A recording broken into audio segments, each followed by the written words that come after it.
లష్కరే తోయిబాకి సంబంధించి తాజాగా చేసిన ప్రకటన వీడియోతో సహా చేసినటువంటిది ఇప్పుడు సంచలనం సృష్టిస్తోంది. ఏంటయ్యా అంటే రిజ్వాన్ హనీఫ్ అనేటటువంటి లష్కరే తోయిబా అగ్ర కమాండర్ తాజాగా ఒక ఇంటర్వ్యూ ఇచ్చాడు. అందులో చెప్పుకొచ్చింది ఏంటంటే పాకిస్తాన్లోని ఉగ్రవాదులు ఏరివేయడానికి భారతీయ ఏజెన్సీలు గుర్తు తెలియని గన్మెన్ నమూనాని ఉపయోగిస్తున్నారు అంటూ ఆవేదన ఆగ్రహం వ్యక్తం చేశాడు. గత 4 ఏళ్లలో సుమారు 30 మంది లష్కర్ ఉగ్రవాదులే హతమయ్యారు.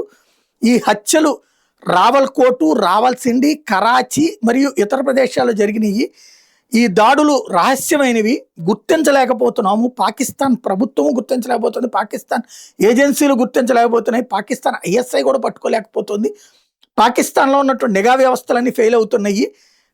ఈ దాడుల్ని ఎలాగ ఎదుర్కోవాలో అర్థం కాక తలపట్టుకోవాల్సి వస్తుంది. భారత్ చేస్తున్నటువంటి అతిపెద్ద దాడులు ఇవి అని చెప్తున్నాడు. అంటే లష్కర్ తోయిబా వాళ్ళని గుర్తు తెలియని వ్యక్తులు రోజుకొకటి చొప్పున లేపడేస్తున్నారు. ఇప్పటికి 30 మంది గత 4 ఏళ్లలో పోయారు.